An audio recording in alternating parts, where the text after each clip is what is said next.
قرآن مجید فرقان حمید کی سورۃ الاحزاب شریف کی آیات نمبر 28 سے شروع کیجئے اور 33 تک چلے جائیں. آپ بے شک کھول لیں آپ کو تاکہ سمجھنے میں سہولت ہو. جو میں گزارش کرتا ہوں یا نساء النبی 28 سے شروع کر لیں آپ, جی تاکہ وہ کنٹیکسٹ کی بات ہو جائے. ہاں جی فرمائیے. اس میں سر گزارش یہ ہے کہ سورۃ الاحزاب کی آیت نمبر 28 سے لے کے 33 تک صرف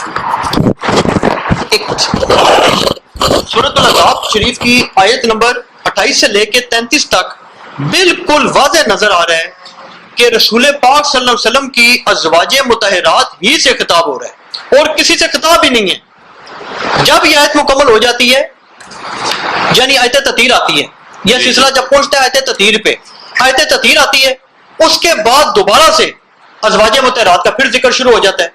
اب اس بحث میں ہم نہیں پڑھتے کہ واقعی کیا ذکر ہے, یعنی اسے چھوڑیے, لیکن ساری یعنی کہ موضوع ہی ازواج کرام ہے. اس پہ پھر جو ہمارے قرآنک سکالرز ہیں, ہمارے اہل سنت جو ہیں, جیسے مفتی محمد اسحاق صاحب نے بھی یہ بات کی, انجینئر صاحب بھی کرتے ہیں, محمد علی مرزا بھائی, لیکن تمام اہل سنت مکاتب ذکر والے بھی کرتے ہیں, پلس جو اس قسم کے سکالرز ہیں جیسے علامہ جاوید احمد غامدی صاحب ہیں, جو کہ زیادہ قرآن کا وہ اپنا فوکس رکھتے ہیں, حدیث پہ کم جاتے ہیں, وہ حضرات بھی یہی بات کرتے ہیں کہ, اور اس کے علاوہ آپ کے ایسے اہل تشیع علماء جو اہل تشیع کو چھوڑ کے یا تو ریورٹ ہوئے ہیں سنیوں کی طرف, یا وہ بھی تقریباً بالکل قرآنک سکالرز ہو گئے, حدیث پر سے ان کا اعتبار کم ہو گیا. ایسے آپ کے علم ہوگا بعض لوگ ہیں, تو وہ بھی یہ کہتے ہیں کہ یہ کس طرح مان لیں کہ قرآن مجید میں پورا موضوع ہی ازواج مطہرات کا چل رہا ہے, آپ بیچ میں یہ کس طرح سے لے آئے کہ یار اس سے ازواج مراد نہیں ہے بلکہ اس سے 5 دیگر ہستیاں مراد ہیں. اس کی کیا لاجک ہے؟ صحیح. کیا قرآن کے نعوذ باللہ یہ نفی نہیں؟ ٹھیک, اس پہ آپ اپنا موقف دیجیے. بسم اللہ الرحمن الرحیم, الحمدللہ رب العالمین, الصلاۃ والسلام علی سید الانبیاء والمرسلین واہل بیت الطیبین الطاہرین المعصومین الذین اذهب اللہ عنہم الرجس وطہرہم تطہیرا. اصل یہ ہے کہ یہ آیات کا تعلق ازواج مطہرات سے ہے. ازواج مطہرات کا اللہ نے ذکر کیا ہے, یعنی آیت نمبر 28 سے لے کر 33 تک. لیکن یعنی وقرن فی بیوتکن ولا تبرجن تبرج الجاہلیۃ الاولی, اور اس کے بعد آگے یعنی جو آیت شروع ہوتی ہے انما یرید اللہ لیذھب عنکم الرجس اہل البیت ویطہرکم تطہیرا. اصل اس پہ اعتراض ہے, یعنی یہ جو مکمل یہ آیات ہیں ان میں ازواج النبی صلی اللہ علیہ وسلم کا ذکر ہوا ہے. اصل اشکال یہ ہے کہ اول اور آخر میں ازواج کا ذکر ہے, لیکن درمیان میں جو آیت ہے شیعہ استدلال کرتے ہیں, بلکہ شیعہ نہیں تمام مسلمان, اس میں انفرادی شیعہ نہیں کرتے. حتیٰ کہ امام ابن تیمیہ حرانی جیسا بندہ کہ جس نے حدیث غدیر کا انکار کیا ہے, جبکہ خطبہ غدیر اپنے وہ فتاوے میں بھی لکھا ہے اور باقی کتابوں میں بھی لکھا ہے, لیکن وہ بھی قائل ہے کہ اللہ تعالیٰ نے ان 5 کے اوپر جب یہ آیت نازل فرمائی تو اس وقت حضور اکرم صلی اللہ علیہ وسلم نے ان کے اوپر چادر کے ساتھ یعنی ڈالی ہوئی تھی, اور یہ وہ 5 تھے. اور باقی احادیث میں بھی ہے, صحیح و سند حدیث موجود ہے کہ ان 5 تن پاک یعنی بشمول پیغمبر اسلام جب یہ ان کے اوپر چادر آپ نے چادر تطہیر ڈالی تو فرمایا اللہم ہؤلاء اہل بیتی وحامتی وخاصتی.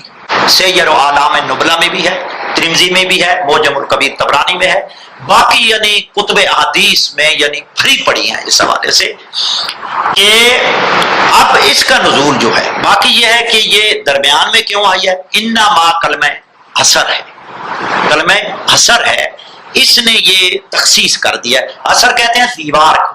اب دیکھیں نا یہ مکان ہے, مکان کی جو 4 دیواری ہے باقیوں سے الگ کر دینا.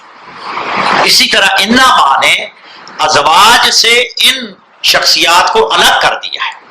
اب دیکھیں قرآن کو ہر بندہ نہیں سمجھ سکتا, بلکہ اگر صحیح و سند حدیث اس کے بارے میں ہوں، حضور خود اس کی یعنی تخصیص فرما رہے ہوں، تو دوسرے بندے کی یعنی جرت نہیں کہ وہ اپنی طرف سے کیا صلاحی کرے کہ یہ تمام ذکر یعنی ازواج النبی کا ہے، لہذا یہ درمیان میں کیسے آپ کہتے ہیں؟ ہم نہیں کہتے، بلکہ رسول اللہ صلی اللہ علیہ وآلہ وسلم کی صحیح و سند حدیث موجود ہے کہ جب آپ نے ان 5 کو چادر کے نیچے کیا، جبرائیل یہ آیت نازل یعنی لے کر نازل ہوئے۔ حضرت ام سلمہ رضی اللہ تعالی عنہا ام المومنین ہے، انہوں نے کہا یا رسول اللہ میں ان میں شامل نہیں ہوں، فرمایا انک من ازواج النبی فتنہ ہے، دور ہو جا، کہتی ہیں فتنہ ہے تو میں یعنی دور ہو گئی۔ میں نے یہ بات صحیح و سند نیچے یعنی اپنی یہ کتاب السیف البارک میں درج بالا حدیث کی وثاقت یقینی ہے، یعنی یہ اس آیت تطہیر کو تخصیص کہ اس سے مراد صرف یہ 4 ہیں، یعنی بشمول حضور 5 ہیں۔ مولا کائنات سیدہ فاطمہ الزہرا سلام اللہ علیہا، امام حسن و حسین علیہ السلام مراد ہے۔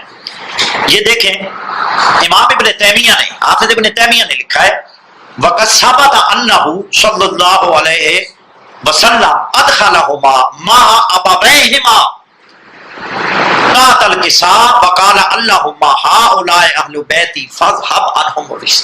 امام ابن تیمیہ وقد ثبت یعنی بے شک، قد یعنی کیا بے شک، بلا شبہ یہ ثابت ہے کہ پیغمبر اکرم صلی اللہ علیہ وسلم نے داخل کیا ان دونوں کو، امام حسن حسین کو، مع ابویہما، ماں یعنی ان کے والدین کے، یعنی سیدہ فاطمہ زہرا سلام اللہ علیہ اور مولا کائنات کے، اور کیا کہا تحت الکساء، چادر کے نیچے۔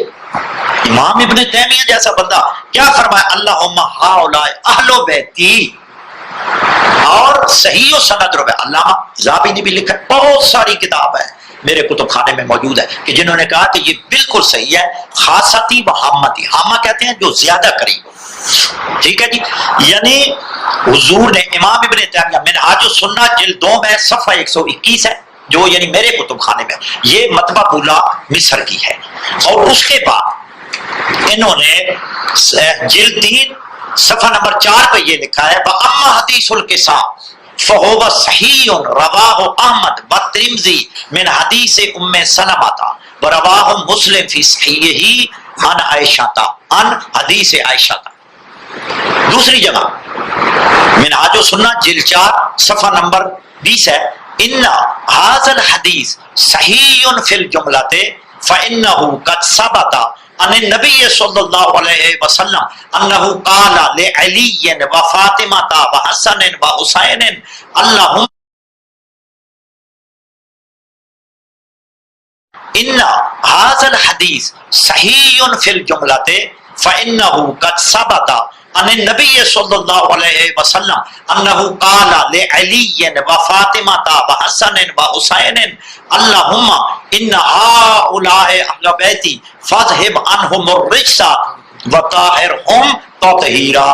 اب دیکھیں یہ امام ابن تیمیہ، اس کے بعد بلکہ شاہ ولی اللہ محدث دہلوی نے لکھا ہے فمن المتواتر، شاہ ولی اللہ نے ازالت الخفاء عن خلافت الخلفاء میں، میرے پاس جو ایڈیشن ہے وہ مطبع بریلی ہے، پہلا ایڈیشن ہے، اس میں یہ لکھتے ہیں وَمِنَ الْمُتَوَاتِرِ حَدِيثُ لَمَّا نَازَلَتْ إِنَّمَا يُرِيدُ اللَّهُ لِيُذْهِبَ عَنْكُمُ الرِّجْسَ دَعَا رَسُولُ اللَّهِ لِهَؤُلَاءِ الْخَمْسَةِ، ہے جی، آگے پھر انہوں نے یعنی نام لکھے ہیں کہ کن کن سے یہ مروی ہے، ام سلمہ واصلہ و عبداللہ بن جعفر و انس بن مالک، ازالت ہوا۔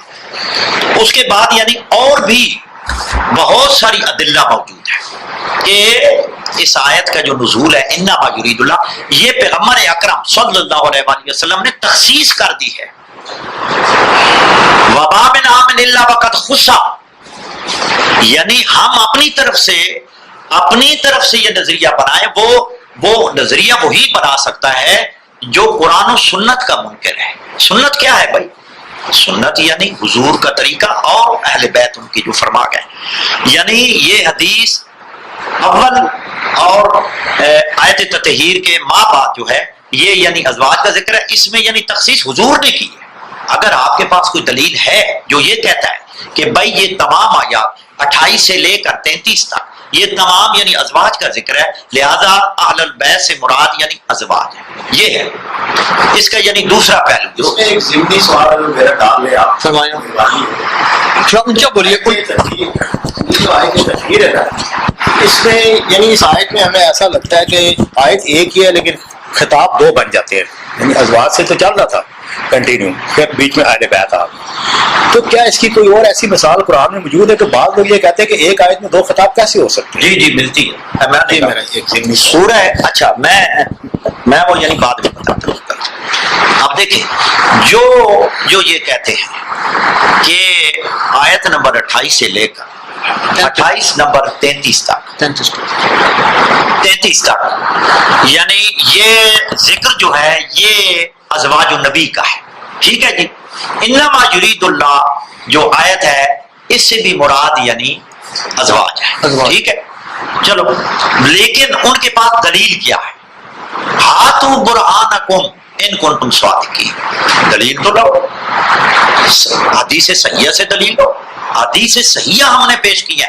اگر ان حدیث پر کسی کو اعتراض ہے، رجالی، اسنادی، متن، درایتاً، روایتاً، اگر کسی کو اشکال ہے، میرا چیلنج ہے وہ جناب قبول کرے اور وہ اس کے بدلے میں یعنی حدیث لائے کہ جی انما یرید اللہ سے فلاں فلاں مراد ہے، ازواج مراد ہے۔ اب دیکھیں حضرت عائشہ ام المومنین نے چادر اٹھا کر کہا کہ یا رسول اللہ میں بھی آ سکتی ہوں، میں نے اپنی کتاب میں ان کو لکھا ہے، حضور نے فرمایا انک من ازواج النبی، تو ازواج نبی میں سے ہے، ان میں ہے یعنی ان میں نہیں ہے، تفسیر ابن کثیر میں ہے، باقی بھی کتب حدیث ہزاروں کتب یعنی 20 کتب حدیث میں میرے کتب خانے موجود ہے، باقی بھی کتاب خانوں موجود ہے، لیکن کوئی حدیث لاؤ صحیح و سند کے جس سے یہ یعنی مراد ہو، یہ تخصیص حضور نے کی ہے اور سب نے اس کو تسلیم کیا ہے۔ اب یہ اشکال ہوتا ہے کہ ما قبل ما بعد ازواج کا ذکر ہے، تو یہ کیسے ہو سکتا ہے کہ درمیان میں؟ اب یہ ہے کہ جو علوم قرآن پر کتابیں لکھی گئی ہیں فنی، ان کا آپ مطالعہ کریں، تفسیر اتقان فی علوم القرآن پڑھ لیں، اس کے بعد بہت سے علماء نے علوم قرآن پر کتابیں لکھی ہیں، مولانا شمس الحق افغانی کی کتاب ہے علوم قرآن پر، اور مولانا تقی عثمانی کی بھی ہے، اور بھی یعنی ہر مسلک کے علماء نے علوم قرآن پہ شاہ صاحب کتابیں لکھی ہیں۔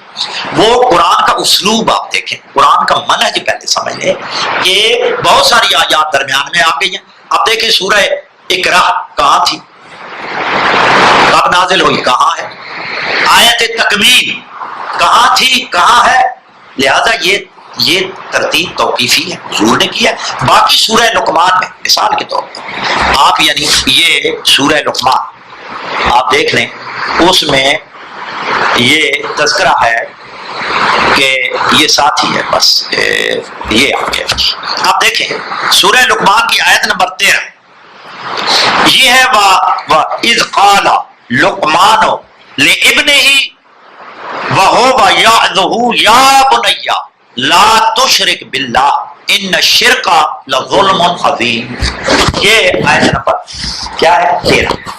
یہاں آیت یعنی یہ کس کا قول ہے؟ حضرت حکیم لقمان کا۔ اس کے بعد وَوَصَّيْنَا الْإِنسَانَ بِوَالِدَيْهِ إِلَى آخِرِهِ، یہ آیت یعنی 14-15 تک، یعنی 15 تک یہ آیات جو ہے وہ درمیان میں اللہ کا کلام آ گیا۔ اب جہاں اللہ کا کلام آیا ہے اس کے بعد فوراً یعنی حضرت لقمان کا قول آ گیا، یا بنیا انہا ان تکو مثقال حبہ، آگے پھر جناب لقمان کا کلام آ گیا۔ اصل یہ ہے کہ جو یہ اشکال کرتے ہیں نا کہ یہ جی درمیان میں وہ میں تو یہ مشورہ دوں گا، اصل یہ ہے کہ قرآن کی مبادیات علوم قرآن پر وہ دسترس رکھیں، پھر قرآنی آیات کو سمجھیں، کیونکہ بار بار قرآن کہتا ہے کہ تدبر کریں، یہ نہیں ہے کہ آپ نے یعنی حفظ کرنا ہے یا بس آیات یاد کر لی یا پڑھ لیا، تدبر کس نظر عمیق فکر سے قرآن کو پڑھیں۔ اچھا علامہ صاحب اس میں لہٰذا علوم قرآن وہ پڑھیں، علوم قرآن اور منہج قرآن اسلوب قرآن پڑھیں گے تو وہ کبھی یہ اشکال نہیں کریں گے، کیوں؟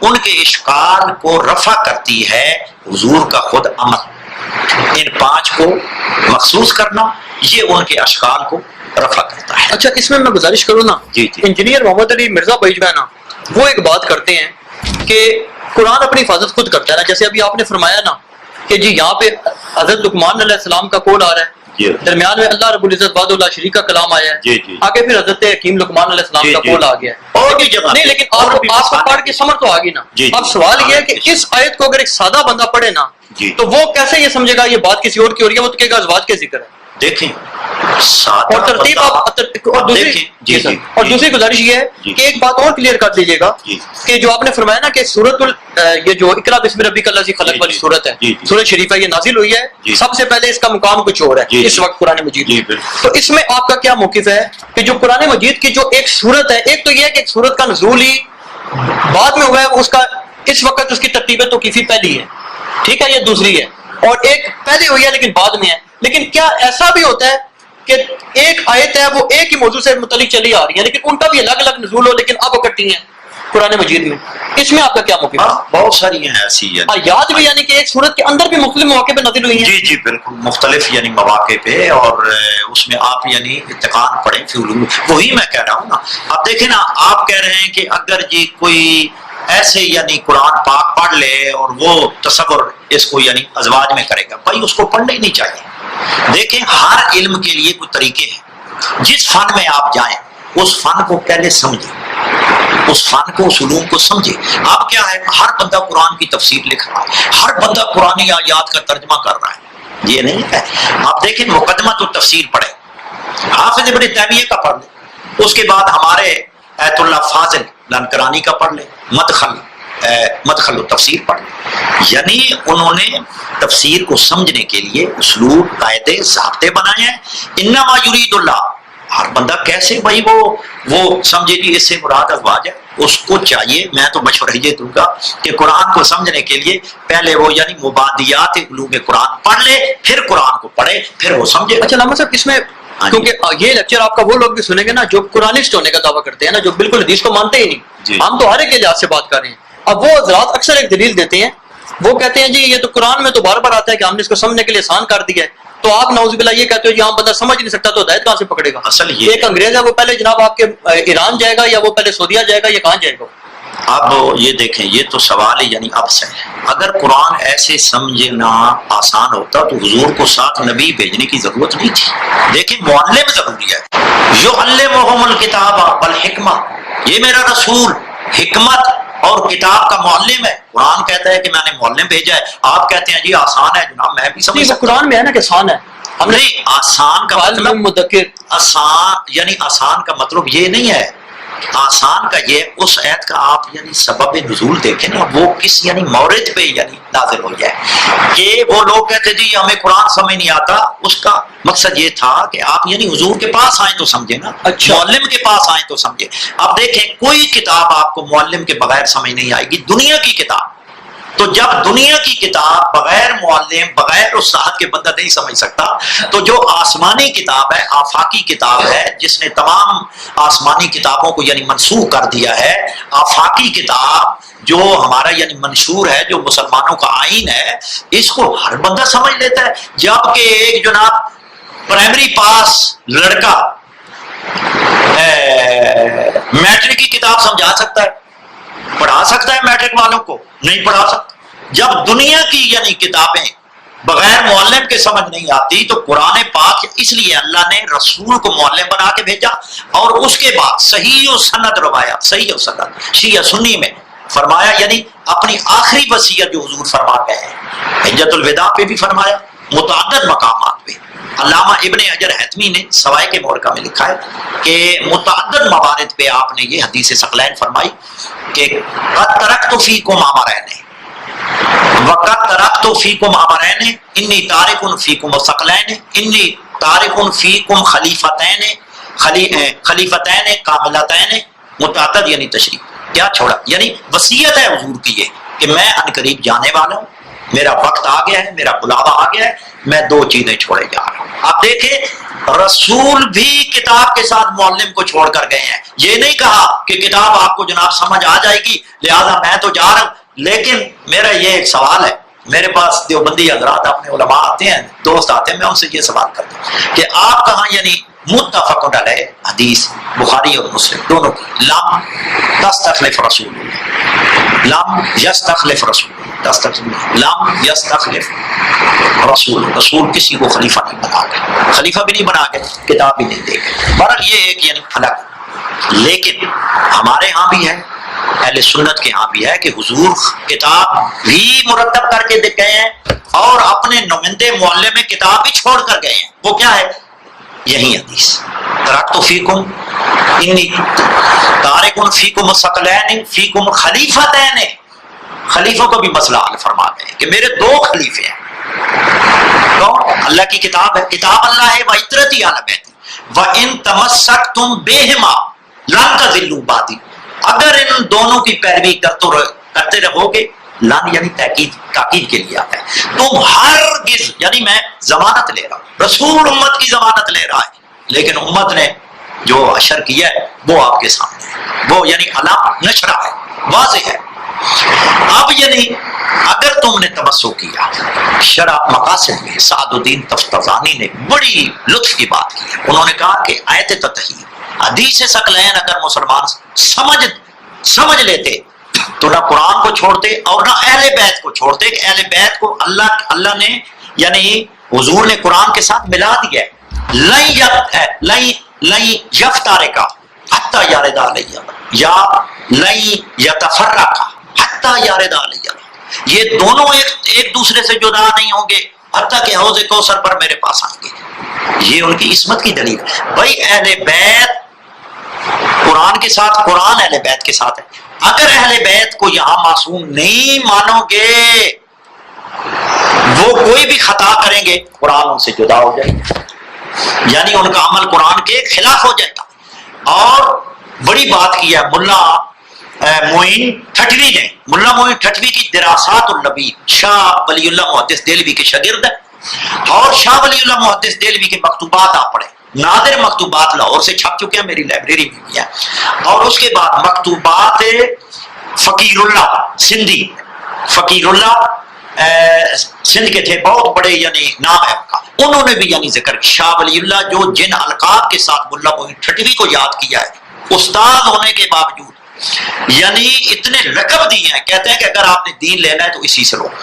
دراسات النبی میں وہ لکھتے ہیں کہ حدیث ثقلین سے اہل بیت کی عصمت ثابت ہوتی ہے، کوئی مانے نہ مانے. اب دیکھیں ماننا نبیوں کا کام بھی نہیں ہے، منوانا. پیغمبر نے اللہ نے فرمایا میرے حبیب پہنچا دو، یہ جانے اور میں جانے. آپ کا کام ہے ابلاغ، منوانا نہیں ہے. نبی کا کام بھی منوانا نہیں ہے. اب دیکھیں حدیث ثقلین دلالت کرتی ہے کہ حضور اپنے بعد معلم بھی یعنی کتاب کو معلم بغیر نہیں چھوڑا. اگر آپ نے دین لینا ہے تو قرآن، کیونکہ یہ ہے کتاب ثابت. نعتیں کیا ہے؟ جس طرح جنگ صفین میں شاہ ولی اللہ محدث دہلوی نے ازالت الخفا میں لکھا ہے کہ جب یعنی معاویہ کی فوج نے قرآن نیزوں پہ بلند کیے، قرآن کو فیصلہ یعنی کیا ہے اس پہ کرتے ہیں، حکم مان لیں، تو مولا علی نے بڑے جملے فرماتے ہیں تم نے ناطق کے قرآن کو نہیں سمجھا. مجھے کہتے ہو قرآن کے فضل، میں ناطق کے قرآن. اصل یہ ہے کہ امت نے سمجھا نہیں ہے. یعنی کیسے ہم کہتے ہیں کہ ہر بندہ جو نہ قرآن سمجھ لے اپنی مرضی سے، نہ یعنی مدرسے میں پڑھا، نہ کسی یعنی عالم کے سامنے پڑھا. دیکھیں عربی سمجھنے کے لیے، فارسی سمجھنے، کتابیں اسلامی عربی اور فارسی میں ہیں. کم از کم اس فن میں کسی ماہر کے پاس پڑھنا چاہیے. جس طرح پرانے ہمارے علماء سب مسلمانوں کے یعنی پڑھتے رہے، پھر انہوں نے قرآن کو سمجھا ہے. پھر سب نے تفسیر نہیں لکھی، بلکہ خاص لوگوں نے وہ بھی یعنی جو قرآن کے یعنی جو مقدمت و تفسیر ہے ان پر یعنی وہ مہارت رکھتے ہیں، تو قرآن کو انہوں نے یہ کیا، ورنہ ہر بندہ بیٹھ جائے. اس لیے حضور کی یہ جو وصیت ہے یہ یعنی دلالت کرتی ہے کہ آپ دو خلیفے چھوڑ کر گئے. اور یہ حدیث میں نے یعنی اپنی کتاب میں بھی لکھا ہے، باقی میرے پاس یعنی مصادر کافی ہیں حدیث ثقلین کے حوالے سے. ہماری اب یہ ہے، اب دیکھیں ہم جو سنی بھائیوں کی کتابوں کے حوالے دیتے ہیں، ہم اس لیے نہیں حوالے دیتے کہ ہمارا جناب سارا مذہب ان کی کتابوں میں ثابت ہو تو ہم جناب دلیلیں نہیں. ہم یعنی معیدات کے طور پر یعنی شاہد کے طور پر دلیل دیتے ہیں. بھائی ہم قائل نہیں ہیں، صرف ہمارے ساتھ سنی بھائی بھی قائل ہے، یہ ہم یعنی دلیلیں دیتے ہیں. اب دیکھیں مثال کے طور پر، آپ یعنی تھوڑا لمبا نہ ہو جائے، یہ میرے سامنے وہ شاید میں لایا ہوں، ہاں یہ ہے. اب دیکھیں یہ کتاب ہے جی اکمال الدین، یہ بالکل صحیح سند کے ساتھ 240 صفحے 240 صفحے، یعنی یہ مختلف الفاظ. آپ دیکھیں شاہ صاحب یہ پوری سند جو ہے نا، پوری سند حدثنا محمد ابن یہ ہے حدثنا محمد بن زیاد بن جعفر الحمدانی رضی اللہ تعالی حدثنا علی بن ابراہیم بن ہاشم عن ابیہ عن محمد بن ابی عمیر. محمد بن ابی عمیر ہمارے یعنی اجماعت الصحابہ، اصحاب اجماع میں سے. آپ دیکھیں جناب عن غیاث بن ابراہیم عن الصادق جعفر بن محمد عن ابیہ محمد بن علی عن ابیہ علی ابن الحسین عن ابیہ الحسین ابن علی قال سئل امیر المومنین صلی اللہ علیہ. امام حسین علیہ السلام نے اپنے بابا علی سے پوچھا عن معنی قول رسول اللہ انی مخلف فیکم الثقلین کتاب اللہ و اطرتی. اے بابا من الاطرۃ یعنی اہل بیت تو ہر بندہ کہتا ہے اہل بیت، یہ ایک یعنی الگ پہلو ہے کہ ازواج اہل بیت میں شامل ہے، یعنی وہ ایک الگ پہلو ہے، بڑا یعنی دلچسپ پہلو ہے. وہ ہے یعنی گھر کے لیے اہل بیت، جس طرح یعنی یہ میرا یعنی مطمع نظر یہ نہیں ہے میں توہین کر رہا ہوں. اہل بیت یعنی بلی کو بھی بولا گیا، مسند احمد ابن حنبل بھی ہے اور دوسری کتابوں میں میرے حوالے لگی صحیح و سند بالکل.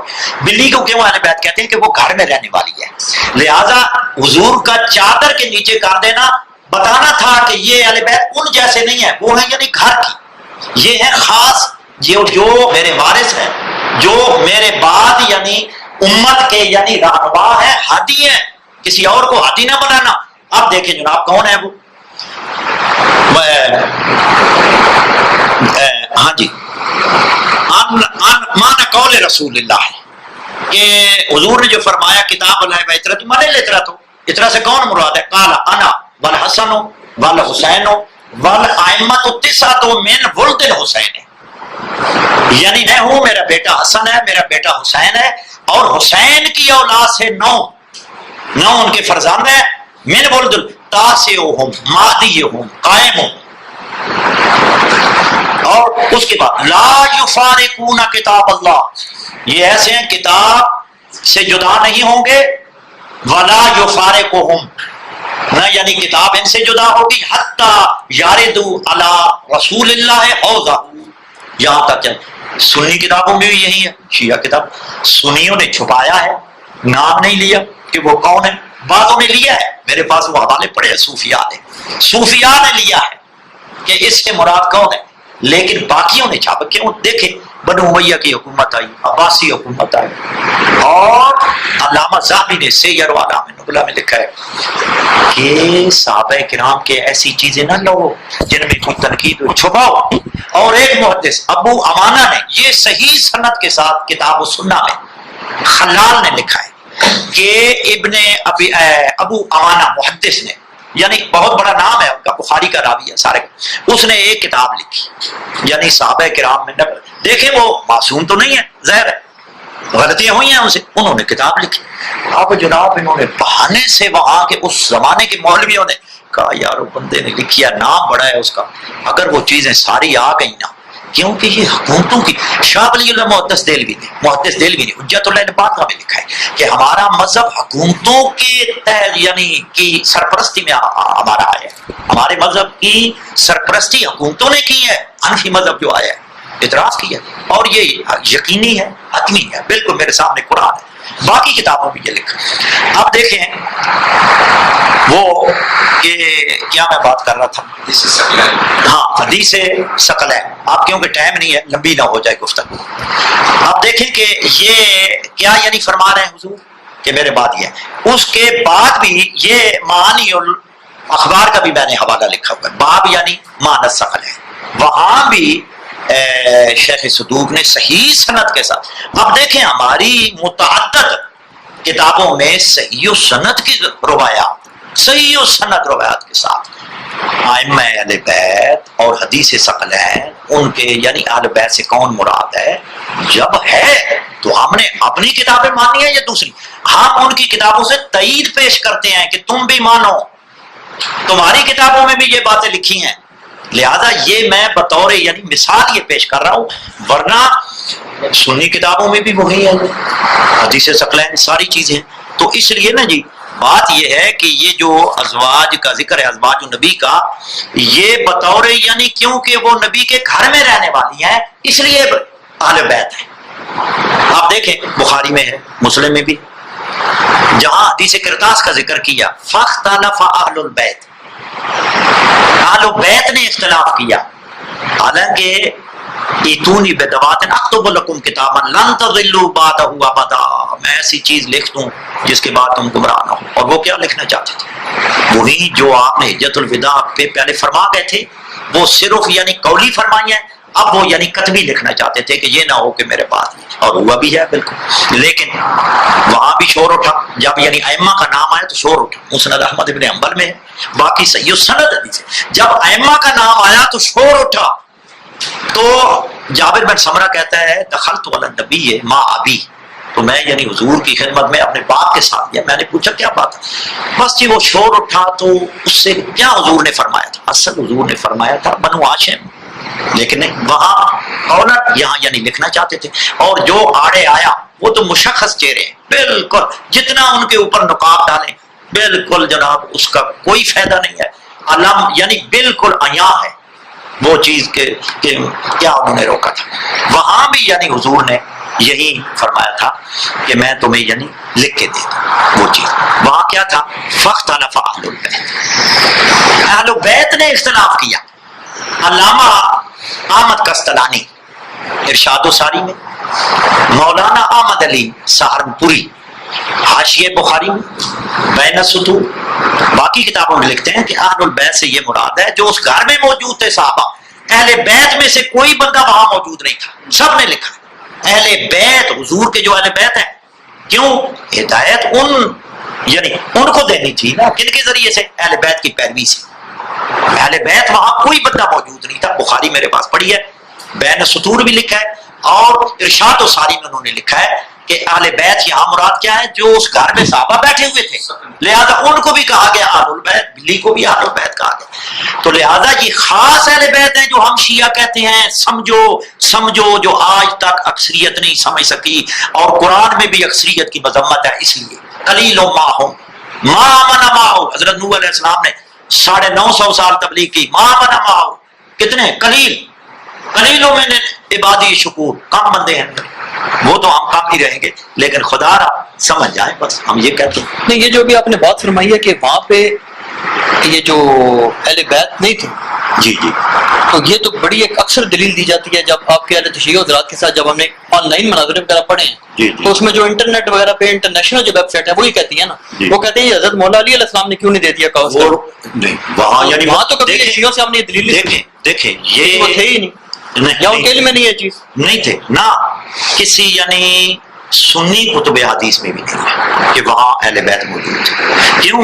آپ نے یعنی بتانے، آپ دیکھیں بول نہیں اٹھے صحابہ کرام، حسبنا کتاب، آپ کتاب کے بعد کس کا نام آنا تھا؟ پہلے ہی بول گئے، حالانکہ حضور نے نام ہی نہیں لیا، کہا میں لکھ کر دے دوں، نام ہی نہیں لیا کہ میں کون سی لکھ کر دے رہا ہوں، فوراً بولے جناب کہ اللہ کی کتاب ہے۔ آپ دیکھیں یہ مولانا ملا محمد برخوردار ملتانی نے بڑی بات کی ہے، شرح نبراس، نبراس شرح و شرح العقائد، اہل سنت کی بنیادی اور اساسی اور اجتہادی کتاب ہے درس نظامی کی عقائد کی۔ عبدالعزیز مولانا عبدالعزیز پرہاروی نے اس میں لکھا ہے، آل کی شرح کرتے ہوئے شرح عقائد نصفی کی شرح، انہوں نے کہا جی آل سے مراد سب اقوال ہیں مختلف، بعض کہتے ہیں کلو تقیین، بعض کہتے ہیں فلاں فلاں۔ وہ ملا محمد برخوردار ملتانی حاشیہ عربی میں لکھتا ہے، ملتان سے چھپیا، میرے پاس تو مطبع ہاشمی یعنی میرٹھ کا پہلا ایڈیشن ہے 1301 ہجری کا، لیکن اسی کا فوٹو ملتان سے چھپ چکا ہے۔ انہوں نے لکھا ہے کہ مجھے مولانا عبدالعزیز پرہاروی کی بات نہیں سمجھ آتی کہ سب آل ہیں، کیسے سب آل ہیں بھائی؟ حضور نے سنن ابو داؤد میں بھی ہے، سب میں ہے کہ حضور نے قربانی کی ایک امت کے لیے، ایک یعنی آل کے لیے صحیح و سند حدیث ہے شاہ صاحب کہ یہ قربانی میری اہل بیت کے لیے ہے اور یہ امت کے لیے. آپ کہتے ہیں کلو تقین اہل بیت، وہ نہیں ہو سکتا. پھر انہوں نے دلیل دی ہے کہ حدیث حضور نے جو فرمایا کہ میں دو چیزیں تمہارے درمیان چھوڑے جائیں، انی تارکن فیکم ثقلین. مخاطبین اولین کون تھے؟ صحابہ کرام تھے. ان کے درمیان چھوڑے، فیکم تمہارے درمیان چھوڑے جا رہا ہوں. آیا وہ چیزیں جن کو چھوڑے جا رہے ہیں ان کے درمیان بیٹھی ہوئی ہیں؟ تو یہ تو کلام یا بس ہے. ملا محمد برخوردار ملتانی بہت بڑے یعنی جید عالم تھے، ان کی کتابیں میرے پاس ہیں، عربی میں لکھی ہوئی. وہ کہتے ہیں کہ اس سے تو حضور یعنی اگر تمام اہل بیت ان کو مراد لیا جائے تو یہ حضور کا کلام یعنی بنتا ہی نہیں ہے. لہذا مخاطبین اور ہیں، جو چیزیں چھوڑے جا رہے ہیں وہ اور ہیں. لہذا وہاں جو حضور فرما رہے ہیں کہ میرے بعد آپ گمراہ نہیں ہوں گے، میں لکھ کر دے دوں. آیا اہل بیت بھی گمراہ ہو سکتی ہے جن کو فرما رہے ہیں کہ میں قرآن اور اہل بیت چھوڑے جا رہا ہوں، ایک دوسرے سے جدا نہیں ہوں گے؟ یہ بھی فرما رہے ہیں. اور پھر جناب فرما رہے ہیں کہ وہ اہل بیت بھی علی نے کیوں نہ لکھوایا؟ علی کو لکھوانے کی کیا ضرورت تھی؟ امت کے لیے لکھوانا چاہتے تھے، علی کو تو امام بنانا چاہتے تھے کہ بھائی ان کو مان جاؤ، لیکن انہوں نے جھگڑے کیے. دوسری وہ روایت پیش کرتے ہیں، اس میں میں نے لکھا بھی ہے، اور میرا یعنی 8 سال علماء دیوبند کے ساتھ میرا یعنی تاریری مباحثہ رہا ہے. تاریری مباحثہ، اس پر بھی میں نے کیا نام ہے حاصل بحث کی ہے. پوری یعنی مکمل مستدل یعنی وہ بحثیں ہیں. یہ خدامی تھے ہمارے چکوال کے قاضی مظہر حسین، گزرے ہیں، تکفیری ہیں. یہ حق چار یار میں، اور میرا تھا یعنی افکار عارف میں. 8 سال ہمارا مباحثہ رہا. میں نے پھر مکمل وہ عقائد سمانیہ پہ ہماری بات تھی، تعریف قرآن وغیرہ وغیرہ، اس پر میں نے یعنی مکمل یعنی بات کی. اس کے بعد انہوں نے وہی جناب مناظرے نقل کرنے شروع کر دیے. فلاں دور میں مناظرہ ہوا، یہ ہوا. میں نے کہا یہ تو کیا نام ہے یعنی موضوع سے ہٹ گئے ہیں. میں نے پھر مولانا محمد نافع کی کتاب حدیث ثقلین اس کو میں نے لے لیا. کیوں؟ مولانا قاضی مظہر نے غالباً بشارت الدارین میں، بشارت الدارین اس کا بھی جواب میں لکھ رہا ہوں، مدلل جواب لکھ رہا ہوں. بشارت الدارین میں لکھا ہے کہ جی مولانا محمد نافع صاحب بڑے محقق تھے، انہوں نے جو بھی بات کیا عادلانہ کیا. میں نے کہا میں آپ کو بتاتا ہوں عادلانہ کیا. وہ حدیث ثقلین کا میں نے یعنی بالاستیاب جواب لکھنا شروع کر دیا، اور وہ اس کے اوراق پر محفوظ ہے، انشاءاللہ کتاب آ رہی ہے وہ پوری کتاب. تو وہاں یعنی اس کا میں نے توڑ لکھا ہے. اب جو یہ بات ہے اس میں ایک یہ ہے کہ مولا علی بھی موجود تھے جی وہاں، اور انہوں نے کہا کہ یہ لکھو جی. وہ بھی شیعہ روایت نہیں ہے، سنی روایت پیش کرتے ہیں. الحجت للخصم من مسلمات ہی. جب یعنی مد مقابل سے آپ باس کریں، استدلالی قوت اپنی یعنی پیش کریں، تو مخاطب کے مد مقابل کے مسلمات سے پیش کریں. لیکن انہوں نے جناب اپنی کتابوں سے پیش کر دی. مسند احمد بن حنبل میں فلاں میں ہے جی، حضرت علی بھی موجود تھے، انہوں نے وہ چیزیں لکھوا دی. وہ روایت اصلاً مجہول ہے. اس میں نے 1-2 راوی ہیں بالکل مجہول، سند ہی ٹھیک نہیں ہے. پھر یہ ہے کہ متفق علیہ حدیث کے مقابل ہے. متفق علیہ کیا ہوتی ہے ہمارے بھائیوں کے نزدیک؟ جو بخاری ہو مسلم میں ہو، راوی بھی مرکزی ایک ہو، متن بھی تقریباً ملتا ہے، اس کو متفق علیہ کہتے ہیں. ان کا اصول ہے نسب و رایہ میں. حافظ ذیلی نے بھی لکھا کہ اگر بخاری اور مسلم کے مقابلے میں کوئی روایت آ جائے، حدیث آ جائے، اس کو یعنی رد کر دیا جائے گا. روایت تو کوئی لاؤ، کوئی حدیث تو لاؤ کہ مولا علی موجود تھے وہاں، اہل بیت کا کوئی فرد موجود تھا، لاؤ نا دلیل لاؤ. ہم تمہارے سامنے دلیلیں عدلہ تمہاری مسلمات سے یعنی لا چکے ہیں کہ اہل بیت کا کوئی فرد وہاں موجود نہیں تھا. اور پھر ملا محمد برخوردار ملتانی نے فیصلہ کر دیا کہ حضور نے جو فرمایا انی تارک، وہ بھی یعنی اسی حدیث کو آپ نے وہ لائے ہیں. ملا محمد برخوردار ملتانی غالباً صفحہ نمبر 10 ہے اس کا، اس میں وہ لائے ہیں کہ حضور نے یہ فرمایا 2 چیزیں میں چھوڑے جا رہا ہوں. تو یہ کیسے ہو سکتا ہے کہ مخاطبین میں 2 چیزیں چھوڑے جا رہے ہیں؟ کن میں چھوڑے جا رہے ہیں؟ ان میں یعنی فرق ہے نا. جن کو چھوڑے جا رہے ہیں وہ وہاں موجود نہیں ہے، یعنی ان کے لیے چھوڑے جا رہے ہیں. کس کے لیے؟ کہ تاکہ وہ گمراہ نہ ہو. یعنی ان کا دامن تھامو گے تو گمراہ نہ ہوں گے. سعد الدین تفتزانی نے شرح مقاصد میں بھی یہی بات لکھی ہے کہ اللہ نے قرآن اور اہل بیت کو ملا دیا ہے. ان کی اگر پیروی دونوں کے ساتھ تمسک رکھو گے ہرگز یعنی گمراہ نہ ہوں گے. اور یہ اس پر لمبی بات ہے حدیث ثقلین پہ تو کئی گھنٹے چاہیے. دوسرا لوگ تھا جس کے اندر اس طرح ہے کہ ایک کہتا تھا جو رسول کہتے ہیں وہ کر دو، اور ایک کہتا تھا کاغذ قلم نہ رسول اللہ کی بیماری. یہ تو جو کہتے تھے کہ کاغذ قلم دے تو وہ کون سا کرے؟ بھائی وہ دیکھیں اصل یہ ہے کہ وہاں یعنی بخاری مسلم بھی ہے نا، گروپ دونوں بن گئے. بھائی ما آتاکم الرسول فخذوہ وما نہاکم عنہ فانتہوا، میرا حبیب جو دے دے وہ لے لو، جس سے منع کرے رک جاؤ. فلا وربک لا یؤمنون حتی یحکموک فیما شجر بینہم، میرے نبی تمہارے رب کی قسم اگر میرے حبیب کو حکم تسلیم نہیں کرو گے تم میں سے کوئی بھی مومن نہیں ہوگا. ایسا تسلیم کرو جیسا تسلیم کرنے کا حق ہے. اب ہم ان سے پوچھتے ہیں کہ جو کہہ رہے تھے نہ دو کتاب کافی ہے، آیا وہ حکم عدولی کر رہے تھے، رسول کو حکم مان رہے تھے یا انکار کر رہے تھے؟ وہ کون ہے؟ وہ کہتے ہیں فیصلہ یعنی وہ کہتے تھے بیماری کی شدت تھی تو ان کا نہیں غالب علیہ البت، یعنی بیماری کی شدت سے کیا مراد ہے کہ حضور جو کہہ رہے ہیں یہ بیماری کہہ رہی ہے، حضور نہیں کہہ رہے. جبکہ قرآن کہتا ہے کہ میرا نبی مجنون نہیں ہے.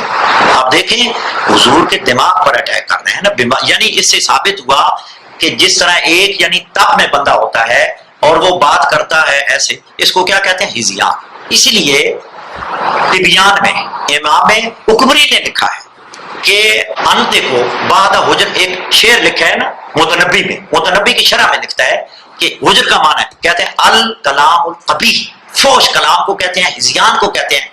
جیسا کہ حضرت جیسا کہ تب زدہ بندہ یعنی بولتا ہے، اس کو نہیں پتا ہوتا کہ میں کیسے کہہ رہا ہوں. یہ ہے اس سے تو الٹا نبی کی توہین ہے. کہتے ہیں اسی سے ہے. فقال عمر بن الخطاب رضی اللہ تعالی عنہ ان الرجل لیہجر علی عادت العرب، اس میں بھی ہے نسیم الریاض شرح شفا شریف، علامہ خفاجی نے بھی لکھا ہے کہ اول اختلاف عند رسول اللہ ائتونی بدوات والقلم اکتب لکم کتابا لن تضلوا بعدہ کما ورد فی الاحادیث الصحیحہ. فقال عمر بن الخطاب ان الرجل، یعنی ان نبی نے کہا، ان الرسول نے کہا، ان الرجل لا یہجر. یہجر کا کیا معنی ہے؟ بخاری میں کیا ہے؟ غالب علیہ الوجع، یعنی بیماری کا غلبہ ہے، اسی کا معنی ہے حجر. یعنی حضور نہیں بول رہے، بیماری بول رہی ہے. یہ گویا کہ حضور کے دماغ پر اٹیک، یہ تو توہین ہے. حتیٰ کہ اس میں نسیم الریاض میں اور علامہ شفا میں قاضی ایاد نے لکھا ہے اگر کوئی یہ کہتا ہے حضور سے کہ فلاں علم کے اعتبار سے تھوڑا بلند ہے یا تھوڑی بھی توہین کرتا ہے، فَهُوَ كَافِرٌ وَمَنْ شَكَّ فِي كُفْرِهِ وَعَذَابِهِ كُفْرٌ، جو ان کے یعنی شک کرتا ہے اس کے کفر اور عذاب، وہ بھی کافر ہے. تو جو کہہ رہے ہیں کہ دماغ نہیں صحیح، بیماری کا غلبہ ہے، گویا کہ بیماری بول رہی ہے. حضور یہ نہیں کہہ رہے میں لکھ کر دے دوں آپ گمراہ نہ ہو. آیا یہ بات غلط ہے یا نہیں؟ بھائی بیمار یعنی تب والا بولتا ہے تو غلط بولتا ہے نا، پتہ چل جاتا ہے کہ یار یہ وہ بات کر رہا ہے جس کا معنی مفہوم ہی نہیں ہے. حضور تو بات کر رہے ہیں لکھ کے دے دوں میں امت کے لیے. آیا یہ بات غلط ہے؟ یہ یعنی بیماری کہہ رہی ہے.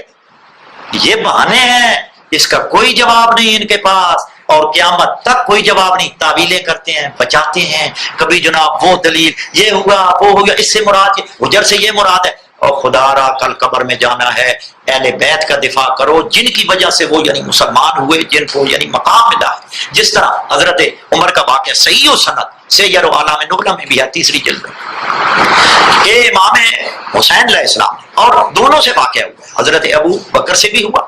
امام حسن نے ان سے کہا کہ انزل ممبر ابی فاذهب الى ممبر ابی، اپنے باپ کے ممبر پہ جاؤ، میرے باپ کے ممبر سے اترو. انہوں نے کیا کہا؟ انہوں نے اٹھا لی. امام حسن چھوٹے تھے. من علمک یا بنیا، بیٹے کس نے آپ کو بتایا ہے ایسا؟ انہوں نے سمجھا کہ شاید یہ بچہ ہے، یعنی اہل بیت کو سمجھے ہی نہیں لوگوں نے کہ اہل بیت کا بچہ بھی ہے، تو اس کو عام بچوں جیسا نہ سمجھو. جیسا کہ ابن حجر مکی نے ایک بڑا واقعہ وہ لکھا ہے نا امام حسن عصری کا، کھیل رہے تھے تو باقی بچے بھاگ گئے، وہ نہیں بھاگے. باپ کیوں نہیں بھاگے؟ تو انہوں نے کہا کہ میں یعنی کھلونا دے دوں گا تو اس لیے رو رہا ہے. کہتے ہیں اے ناقص العقل ما خلقنا للعب، ہم یعنی کھیلنے کے لیے نہیں پیدا ہوئے. تو اس نے کہا لما با خلقنا، ہمیں اللہ نے کیوں خلق کیا؟ خلقنا للعبادت والعلم. بچہ ہے، بچوں میں فرق ہے لیکن سمجھا نہیں ان کو. کہتے ہیں کس نے تعلیم؟ کہا مجھے کسی نے تعلیم نہیں دی. پھر کہتے ہیں کہ آج ہم جس منزل پہ ہیں نا یہ سب آپ کا ہے, ہم آپ کی وجہ سے, اور ظالموں جن کی وجہ سے وہ بنے ان کو آپ نے چھوڑ دیا, اور جناب ان کو یعنی پکڑ, یہ تو محتاج ہیں ان کے, وہ اگر تھوڑی دیر کے لیے ان کو چھوڑ دیں تو ان کی حیثیت کیا. اصل یہ ہے بہت گمراہی ہوئی ہے امت میں. وہ یہ سوال کر رہے ہیں کہ اہل سنت اس کا یہ جواب دیتے ہیں کہ حضرت مولا علی علیہ السلام نے صلح حدیبیہ کے موقع پہ رسول اکرم صلی اللہ علیہ وسلم کے واضح آرڈر کے باوجود یہ فرمایا کہ میری محبت اس بات کا تقاضا کرتی ہے کہ میں آپ کا آرڈر بھی اب اس وقت قبول نہیں کر رہا ہوں, میرا دل نہیں مانتا میں اس کو کاٹوں, اور پھر انہوں نے نہیں کاٹا. تو وہ کہتے ہیں کہ یہ بات جو ہے یہ پھر جو آپ فرما رہے ہیں یہ تو پھر اگر کوئی نسبی شخص ان پہ نعوذ باللہ فٹ کر دے تو پھر آپ اس کا کیا جواب دے سکتے ہیں؟ ٹھیک, اصل یہ ہے کہ صلح حدیبیہ میں جب شرائط یعنی محمد کا نام آیا تو حضور نے فرمایا علی اس کو یعنی کاٹ دو. سب سنی علماء نے لکھا ہے, سب سنی علماء کہ مولا علی نے سوء ادب یعنی احترام محمد کی وجہ سے نہیں کاٹا. یعنی آیا امتثال امر واجب تھا کہ واجباً یعنی آپ نے کاٹنا ہے ورنہ یعنی گمراہ ہو جاؤ گے, یا اگر میرا نام نہ کاٹا تو آپ یعنی میرے دین پر نہیں رہو گے, یا میری یعنی میرے کیا ہے مخالف ہو جاؤ گے. کوئی بات نہیں, یہ امتثال امر نہیں یعنی واجب نہیں تھا, بلکہ کہا علی اس کو. سب سنی علماء نے دفاع کیا ہے, کہا کہ صرف یعنی سوء ادب یعنی پیغمبر کے ادب احترام کی وجہ سے مولا علی نے نہیں کاٹا. اچھا, اس سے کوئی امت کا نقصان نہیں ہوتا تھا, کوئی بندہ یعنی گمراہ نہیں ہوتا تھا اگر علی نے یعنی نہیں کاٹا. آیا مولا علی گمراہ ہو گئے یا کوئی اور کسی کی یعنی گمراہی کا سبب بنا ہے؟ نہیں بنا, بلکہ سب نے دفاع کیا مسلمانوں میں کہ حضور کے دفاع کے یعنی سوء ادب کی وجہ سے نہیں. اس سے یعنی کیا ہے معارضہ ہی نہیں ہو سکتا, یعنی ہیلی نہیں ہے یہ بن سکتی. مماثلت ہو تو تابع, مماثلت ہی نہیں. ادھر کیا حضور فرما رہے ہیں مجھے 2 قلم دبا, میں ایسی تحریر لکھ دوں, اکتب لکم کتابا تحریر لکھ دوں لن تضلوا بعد ہوا پتا, جس کے بعد آپ گمراہ نہ ہو. یہ امتثال امر ہے, واجب ہے. کیوں؟ پوری امت کے گمراہ ہونے کا اندیشہ. وہاں کوئی گمراہی نہیں, وہ تو بطور یعنی ویسے حضور نے فرمایا ہے کہ وہ یعنی واجب نہیں تھا امر. یہاں حضور کیونکہ واجب فرما رہے تھے اور امت کے گمراہ ہونے کا یعنی تھا, لہذا پوری گمراہی کا ذمہ جو ہے وہ لے لیا ایک شخص نے. اچھا, اس میں ایک چھوٹی سی گزارش یعنی اس واقعہ کی حدیث کرتاس یا قلم دبات کی اور مولا علی کے نے اس کا کوئی یعنی نہیں. کیوں؟ اس لیے کہ کسی عالم نے کسی محدث نے اس کا یعنی کیا نام ہے معارضہ نہیں کیا, ان کی یعنی مماثلت نہیں بیان کی. اچھا, کیونکہ ہو ہی نہیں سکتا. جی ہاں, وہی میں بات کر رہا ہوں, وہ اٹیک نہیں کیا. بڑی بات ہے لن تزلوا بعد. اچھا, ایک ضمنی سوال ہے گمراہ نہ ہو جاؤ کہ ہمارے اہل سنت بھائیوں کی طرف سے یہ اعتراض آتا ہے کہ اہل تشیع جو ہے حدیث کرتاس پر بہت بات کرتے ہیں. تو حدیث کرتاس اہل سنت کی روایت ہے, ان کے ہاں ہے حدیث کرتاس. یہ ان کا جانور سوال ہے کہ جب آپ کے ہاں ہماری حدیثیں حجت ہی نہیں ہے تو آپ بحث کیوں کرتے ہیں حدیث کرتاس پر؟ دیکھیں یہ ایک اہل سنت کی طرف سے اعتراض ہے. بالکل آپ کے پاس ٹھیک ہے. اور دوسرا آپ نے جو یہ عرض کیا نا کہ مولا علی علیہ السلام نے وہ نام نہیں مٹایا, یہ روایت بھی اہل سنت کی ہے. تو آپ اس پر اگر بات کریں تو کیا تشیع میں یہ روایت ہے؟ شیعہ کی نہیں ہے, صحیح سنت کے ساتھ. یہ ان بھائی نے سوال کیا جی کہ علامہ صاحب سے کہ جو حدیث کرتاس ہے نا, اور یہ میرے ذہن میں نہیں تھی چیز, انہوں نے اچھا ہوا ہے یہ ہمارے بھائیوں نے سوال کر دیا ہے کہ کیونکہ میں نے یہ مناظرے کی انٹرنیشنل ویب سائٹوں پہ آج سے 15-20 سال پہلے یہ چیزیں پڑھ لی تھیں کہ وہ حضرات یہ کہتے ہیں جی کہ اہل سنت کی طرف سے آپ انجینئر صاحب کی زبان میں پکی کہہ لیں. جیسے علامہ صاحب نے ہمیں پکی دی, ان کو پکی انہوں نے یہ دی, ان کو تو نہیں دی, 15-20 سال پہلے کی دی ہوئی ہے کہ آپ حدیث کرتاس پیش کر رہے ہیں نا دلیل کے طور پہ اہل تشیع, تو آپ اس کی اپنی کتابوں سے سند پیش کریں نا, سنیوں کی کتابوں سے کیوں پیش کرتے ہیں؟ اچھا, اور دوسری بات انہوں نے یہ کی کہ وہ کہتے ہیں جی کہ یہ جو بات آپ فرما رہے ہیں نا کہ حضرت علی نے مٹایا یا نہیں مٹایا, تو وہ کہتے ہیں جی یہ بھی شیعوں کی روایت کوئی نہیں ہے. اچھا, میرا اس میں سر ایک تھوڑا سا عقلی اعتراض ہے, بلکہ اعتراض نہیں اسی کے بیچ میں کر دوں تاکہ سوال ختم ہو جائے. پہلا سوال ہی ماشاءاللہ سے آپ کا تو علم ہے, پھر وہ گھنٹے سے اوپر چلا گیا. بس میں گزارش کروں چھوٹی سی کہ ایک سوال عقلی طور پہ ہمارے اہل سنت حضرات یہ کر سکتے ہیں آپ سے کہ جو عمل حضرت علی علیہ السلام نے کیا ہے، جو کہ سارے سنی ان کو اپنی ایمان کی جان سمجھتے ہیں، اگر یہ حضرت عمر رضی اللہ عنہ نے کیا ہوتا تو کیا آپ کا اس پہ کیا فتویٰ ہوتا؟ دیکھیں، یہ آپ سمجھ رہے ہیں انجینئر محمد علی مرزا جلمی صاحب والے اسٹائل میں آپ کو پھکی ہے؟ نہیں پکی نہیں ہے، پکیوں کو تو ہم نے پرزے کر رہے ہیں. اصل یہ بات ہے، پکی نہیں ہوتی دلیل کہا جاتا ہے. پکی یعنی جہل، ایک یعنی لفظ ایک امکان نہیں معذرت چاہتے ہیں اس لفظ کے معذرت چاہتے ہیں، بات کریں یا یعنی دلیل کریں. میں معذرت چاہتا ہوں فلمی آدمی، لیکن وہ آج کل ذرا لاکھوں کروڑوں لوگوں میں نا مقبولیت ہوگی پھکی کی، پھکی کی بات مشہور ہوگی. اچھا ٹھیک ہے. اچھا جی، بات یہ ہے حدیث کرتاس ہماری کتاب سلیم ابن قیس علی میں تھوڑا اشارہ ہے اس میں، یعنی کتاب سلیم ابن قیس علی میں وہ بات ہے. اصل بات یہ ہے کہ دیکھیں، ہم یعنی یہ خلافت کے زمرے میں باتیں آتی ہیں. خلافت کے ہم جب دلائل پیش کرتے ہیں کہ حضور کا خلیفہ کون ہو سکتا ہے، اس میں یعنی شرائط کیا ہو سکتے ہیں. اب دیکھیں، الحجت للخصم من مسلماتہ، رشیدیہ کا قانون ہے جدل آسن کا، وجادلہم باللتی ہی آسن. جدل آسن کا یہ اصول ضابطہ قاعدہ ہے کہ اگر اپنی دلیل و برہان پیش کرنی ہے تو مد مقابل کے مسلمات سے کریں. حدیث کرتاس، حدیث ثقلین کا حضور نے کتبی طور پہ یعنی پیش کرنی تھی. حدیث ثقلین ہے اصل، وہ حضور پیش کرنا چاہتے تھے. ہمارے ہاں بھی احتجاج تبرسی میں موجود ہے کہ مولا علی نے نام لکھوائے تھے، صحابہ نے کچھ نام لکھے ہیں، اس کا یعنی وہ ملتا ہے یعنی حدیث کرتاس کا کہ حضور جو لکھوانا چاہتے تھے کیا تھا، وہ یعنی احتجاج تبرسی میں موجود ہے. دوسرا یہ ہے کہ یہ روایات تو یعنی سنی کتابوں میں پائی جاتی ہیں، لہذا آپ کے ہاں تو ہیں نہیں، تو آپ کس طرح ہماری یعنی حدیث کرتاس سے وہ احتجاج کرتے ہیں؟ ہم احتجاج ان کے مسلمات سے کرتے ہیں کہ آپ کہتے ہیں کہ فلاں فلاں خلیفہ راشد ہیں، فاروق ہیں، فلاں ہیں، ان کی پوری زندگی ایسے گزری، ہم ان کے مسلمات سے پیش کرتے ہیں.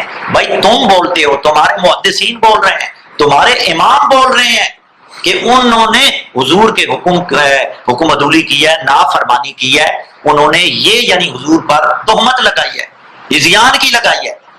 ہم تو ان کو کیا کہتے ہیں، شیعہ تو ان کو یعنی امام بھی نہیں مانتے، مقتدا بھی نہیں مانتے، اس لیے ہم ان کو مانتے ہی نہیں ہیں. ہم تمہاری کتابوں سے دلیل دیتے ہیں، بھائی انہوں نے یہ کیا ہے، تمہاری بخاری اور مسلم میں لکھا ہے، ہمارے ہاں لکھی ہو نہ لکھی ہو.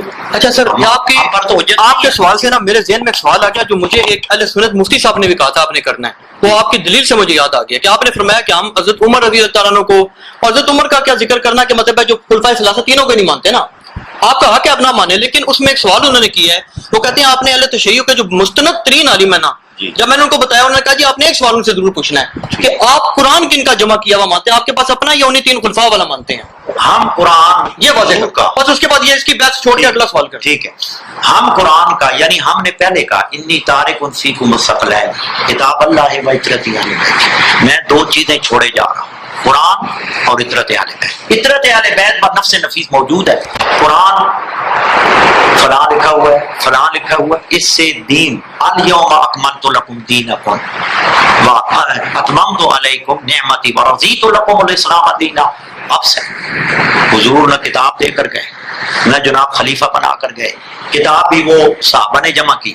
حضرت یعنی اصل قرآن کا جامع کون ہے؟ حضرت ابو بکر ہے، حضرت عثمان ہے، حضرت عمر ہے. کون ہے؟ دوسرا ہمارا عقیدہ جو ہے شیعہ کا، ایت اللہ خوئی، سید مرتضی علم الہدا، شیعہ کا جو مسلم عقیدہ یہ ہے کہ قرآن حضور خود جمع کر کے گئے، خود امت کے حوالے کر کے گئے، خلیفہ بھی اپنے خلفاء بھی بنا کے گئے، پورا اپنا یعنی دین مکمل کر کے گئے. ورنہ یہ تو یعنی دین میں نقص آتا ہے کہ یار نہ اپنا آئین منشور دے کے گئے حضور، نہ اپنے بات کو اپنا نمائندہ دے کر، یہ یعنی دین نقص دین ہے، اکمال دین نہیں ہے، تکمیل ہے. یعنی آیت تکمیل جو ہے وہ اس کا کوئی یعنی ثمر نہیں ملتا، نتیجہ نہیں ملتا. ہمارے ہاں یہ ہے کہ وہی قرآن ہے حضور یعنی دے گئے. مولا علی نے جو جمع کیا تھا وہ ہے، وہ اس میں تھا نزول کہ یہ ہے فلاں فلاں کے بارے میں، اس میں کیوں کہ سب اس میں شامل تھے، ان کی یعنی مذمت میں آیات تھی، مولا علی نے لکھ دیا۔ مولانا احمد علی سہارنپوری نے بخاری کے حاشیے پہ لکھا ہے، جہاں یعنی مقدار قرآن کی بات کی ہے، وہاں تو انہوں نے خیر یہ بھی لکھا ہے کہ 40 پارے کا قرآن ہے، حالانکہ شیعہ کی کسی کتاب میں نہیں، کسی کتاب میں 40 پارے کا ذکر ہی نہیں ہے، سنی کتابوں میں ہے، فتح الباری میں ہے، ان فتح الباری سے مولانا احمد علی سہارنپوری حنابلہ کا اور اسحاق ابن راہویہ کا نظریہ ہے کہ جزء من الاربعین مقدار، وہاں وہ لکھتے ہیں کہ ترتیب نزولی مولا علی نے یعنی ترتیب نزولی کے تحت جمع کیا تھا، اس سے مقصد یہ تھی کہ جس چیز کے بارے میں آیت اتری ہے مولا نے اس کا ذکر کیا، ان لوگوں کو منظور نہیں تھا یہ کیونکہ ایک تھے۔ اب دیکھیں جن کی وہ مذمت کی آیات آئی ہیں وہ چاہے گا کہ میرا آگے یعنی تشہیر ہو، لہذا ہم کہتے ہیں حضور اسی کو مکمل کر کے گئے، ورنہ دین تمہارا ادھورا ہے۔ دشمن نہیں، پھر جب میں اعتراض کر سکتا ہے، مستشرقین نے یعنی اعتراض کیا ہے کہ تمہارا قرآن تو نبی یعنی جمع کر کے نہیں گئے، مستشرقین نے۔ ہم نے کہا ایک یعنی شیعوں کو یہ یعنی فخر حاصل ہے، انہوں نے کہا کہ ہمارے نبی وہ ہیں کہ جو سب کچھ کر کے گئے، خلیفہ بھی بنا کے گئے اپنی کتاب بھی، اس لیے فرمایا انی تارک فی، میں چھوڑے جا رہا ہوں کتاب اور میرے بیت۔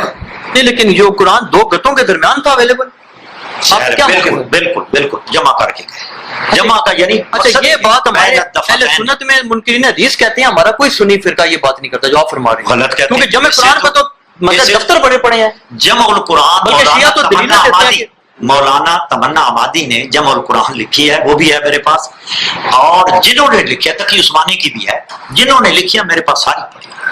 اصل یہ انتہائی غلط نظریہ ہے یہ، اس سے ہمارا دین یعنی ناقص ثابت ہوتا ہے کہ وہ کیسا نبی ہے۔ اب دیکھیں بخاری میں وہ تو آپ کو یعنی پتہ ہے، یہ یعنی تحصیل حاصل ہے، سب کو پتہ ہے۔ ویسے میں کہہ رہا ہوں کہ حضرت عمر کا جو واقعہ ہے، بیٹے نے کہا بھائی بنا کر جائے، یعنی ان کو اتنا خیال ہے، اور حضور امام الانبیاء یعنی کوئی نبی بھی گیا ہے اپنے بعد وہ بندوبست کر کے۔ نہیں لیکن آپ کے یہاں جو سارا مسئلہ جو آپ کے اہل تشیع پہ جھوٹا الزام ہمارے اہل سنت لگاتے ہیں، ہم تو نہیں مانتے۔ مفتی اسحاق صاحب تو فوت ہو گیا، آپ کا دفاع کرتے کہتے ہیں، انجینئر صاحب بھی دفاع کرتے ہیں، ہم تو کہتے ہیں یہ بہت بڑی بکواس ہے کہنا کہ شیعہ قرآن نہیں مانتے، لیکن یہ بات تو آپ کو بھی ماننی پڑے گی کہ آپ کے یہاں میں نے سنا ہے امامت منصوص میں اللہ پہ اتنی روایات نہیں جتنی تعریف قرآن پہ نعوذ باللہ آپ کے یہاں موجود ہے۔ ہم نہیں کہتے آپ مانتے ہیں، ہم کہتے ہیں جھوٹ ہے، بکواس ہے، آپ نہیں مانتے، لیکن بڑی پڑی ہیں، کس لیے بڑی پڑی ہیں؟ اگر جمع قرآن والا مسئلہ ہی نہیں تو شیعوں کا اعتراض ہی شیعوں پر یہ ہے کہ بھائی یہ کہتے ہیں کہ نعوذ باللہ خلفائے ثلاثہ نے کیا، ان کے قدیم علماء یہ کہتے تھے کہ انہوں نے نعوذ باللہ ہمارے مطلب کی جو آیات تھی وہ نہیں پیش کی، اماموں کے نام تھے نہیں پیش کیے، تو آپ فرمانے کہ شیعہ اس بات کے قائل ہی نہیں ہے کہ وہ صحابہ نے اکٹھا کیا ہے، تو یہ الزام آپ پہ کیسے لگ گیا؟ یہ یعنی ایسی بات نہیں ہے، اصل یہ ہے کہ جو تحریف قرآن کی روایات ہیں وہ سنی اور شیعہ کتابوں میں، لیکن ہر فرقے نے ان کو رد کیا۔ نہیں لیکن اگر رسول پاک صلی اللہ علیہ وسلم کے دور میں جمع ہوا ہوتا ہے دو قطعوں کے درمیان تو کسی کا دماغ خراب ہے وہ یہ ایسی روایتیں گھڑے گا؟ دیکھیں روایتیں تو بنائی گئی، روایتیں تو ایسی گھڑی گئی نا کہ دو قطعوں کے درمیان نہیں، دیکھیں نہیں موجود تھا بالکل۔ آپ دیکھیں یہ کہتے ہیں جی کہ شیعہ تعریف قرآن کے قائل ہیں، میں نے 5 روایات ایسی پیش کی ہیں، حضرت عائشہ ام المومنین، حضرت عبداللہ ابن عباس، حضرت عمر کی، کہ یہ لفظ یعنی کاتبوں نے غلط کر دیے ہیں، یہ کر دیا ہے، ہم اس کو یعنی نہیں مانتے۔ ہمارا جمہور تشیع کا یہ عقیدہ ہے کہ یہ قرآن وہی ہے جو حضور یعنی جمع کر کے گئے ہیں، ورنہ ہمارا دین جو ہے وہ ناقص ہوتا ہے۔ جو بھی شیعہ پر اعتراض کرتا ہے یہ غلط کرتا ہے۔ باقی میں یعنی مجھے نہیں پتا تھا، مجھے بعد میں پتا چلا کہ مولانا محمد اسحاق صاحب حالانکہ مجھ سے ملتے رہے، کوئی ہماری بات نہیں ہوئی ایسی، مجھے کسی نے بتایا کہ ان کے تو لیکچر ہیں کہ شیعوں کے ہاں کوئی یعنی صحیح و سند روایت ایسی نہیں ہے کہ جو 12 اماموں پر یعنی نص ہو۔ مجھے ایک دن علی بھائی کا فون آ گیا، تو میں نے ان سے پہلے ہی سوال یہ کہ میں نے کہا کوئی ان کے لیکچر تھے، مجھے تو پتہ ہی نہیں ہے کہ شیعوں کے پاس یعنی کوئی جی نص کی کوئی صحیح و سند حدیث نہیں ہے۔ میرا کہہ رہے ہیں انجینئر صاحب؟ نہیں انجینئر صاحب۔ اچھا وہ میں نے ان سے پہلے ہی سوال یہ کیا، میں نے کہا کہ میں نے یہ سنا ہے کہ ان کی وہ یعنی جی شیخ صاحب وہ ان کی پہلی تھی تقریریں، یعنی ان کے اس قول سے بات سے پتہ چلتا ہے، ممکن ہے بعد میں ان کو پتہ چل گیا ہو اور وہ پرانے وہ ریکارڈ ہوئے۔ تو میں نے کہا میرے پاس تو یعنی باقاعدہ صحیح یہ آپ دیکھیں نا النصوص علی اہل الخصوص پوری یعنی اور یہ شیعوں کا یعنی تواتر ہے، تو اس پر تو اصول کافی کتاب یا سب یعنی پڑھی، یعنی ایک تو یہ ہے نا جی، یہ ہے، اس کے بعد اصول کافی میں کتاب الحجت میں باقاعدہ یعنی صحیح سند حدیث اور ان حدیث میں باقاعدہ نام لیا ہے، صحیح سند حدیث سے۔ تو اس میں ایک بات کی وہ جو تاریخ قرآن کے حوالے سے نا ایک اس بات، کے بعد یہ ہے جی 40 حدیثا معتبرا فی النصوص الائمۃ الاثنا عشر باسمائہم، اور اس کے بعد الانصاف، میرے پاس وہ علامہ ہاشم بارانی کی کتاب بھی پڑھی ہے اور علامہ کرجگی کی جو ہمارے یعنی متقدمین علماء میں سے ہیں، انہوں نے بھی یعنی نصوص میں لکھی ہے۔ اب دیکھیں اتنی بڑی کتاب، اتنی، ان میں سے اگر 500 کی چلو آپ کہیں جی کو ضعیف ہو گئی ہے، حالانکہ انہوں نے صحیح لکھی روایت المتواترۃ والمستفیضۃ والمختلفۃ